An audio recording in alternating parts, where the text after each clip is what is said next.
Hey, what's up guys? Matthew Costa here, back at it with another video for you. And today I'm excited because I'm going to be telling you what the hell is a histogram.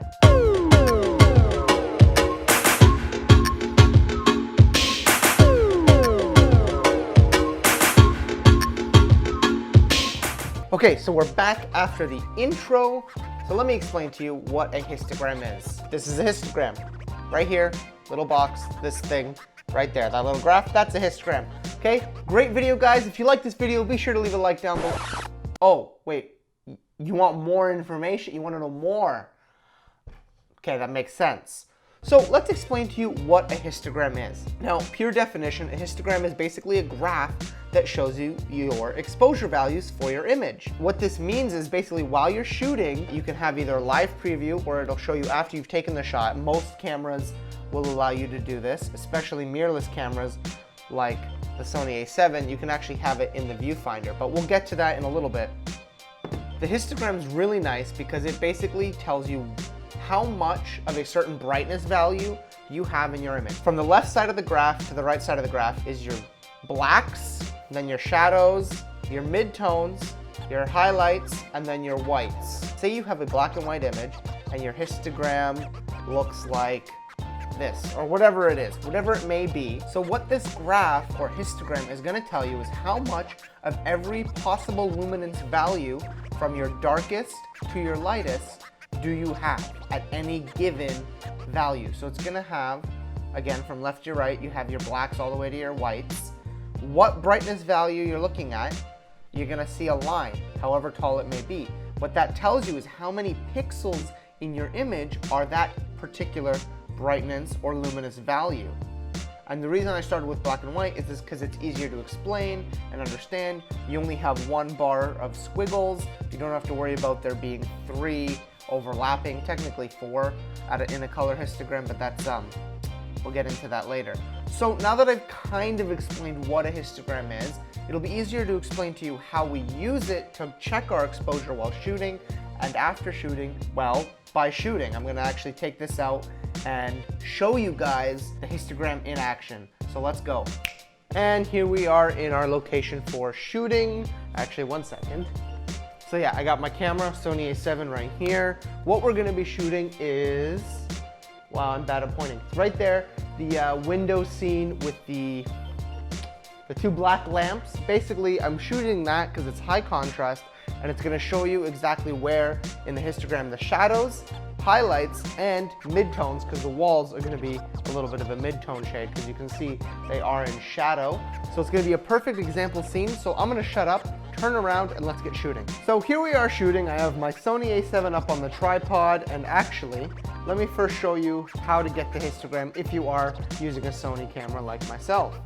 So this is what most people will have by default on their Sony menu when they're shooting. Now I can't show you the EVF, but it does have the exact same thing. It'll cycle through, but you just hit the display button, which on my original A7 is here. I believe it's the same on the newer models. And on my case, you just hit it twice, and boom, it shows you your histogram right there. Now you can see in the scene we already have that window is completely blown out. There's my hand. So if I bring my hand up, you can see the histogram, all the colors in the middle, because it's averagely exposed. My skin tone is about neutral. Like, so if this is black and white, it would be pretty gray. And then our histogram is all in the middle.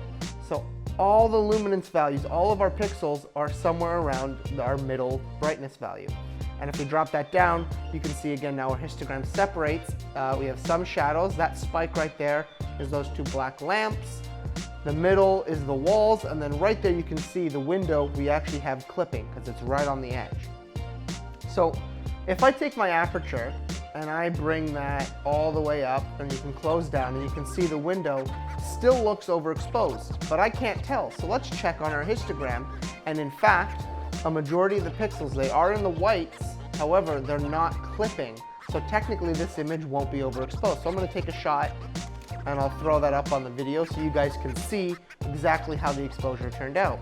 However, we can also see on the other end, our shadows are very close, but they're not clipping yet. So here at around f5, the exposure to the eye may not look great. However, I know for a fact that I can recover the shadows about a stop. So let's take a stop-ish from f5, lower our aperture to say 3.5, which I know is not exactly a stop, but it's close enough. And you can see our shadows are even further up in the light, and take a test shot. But we can see on the screen it looks completely blown out, our window here. And checking the histogram, it's close, but I'm not 100% sure. So I'll take another test shot here. However, I know for a fact that if we get our windows, if we bring our, if we underexpose like crazy, let's go all the way to f11, everything is black except the windows, which are gray. And you can see that right here, in the middle of our histogram, we have a slight little peak, which is all the light coming through the window, and everything else is completely black, and you can see lots of shadows. They look pitch black on the screen, but you can actually see in the histogram, we do have some shadow detail, and what we're missing is the very, very blacks are completely crushed, and we do have clipping on the other end of our histogram. So I hope this explains it pretty well.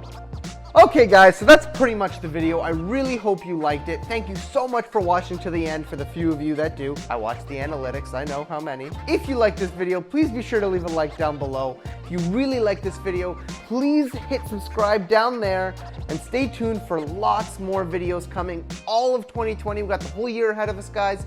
Huge amount of content planned, lots of photography, videography, stuff like that. So please subscribe and stay tuned.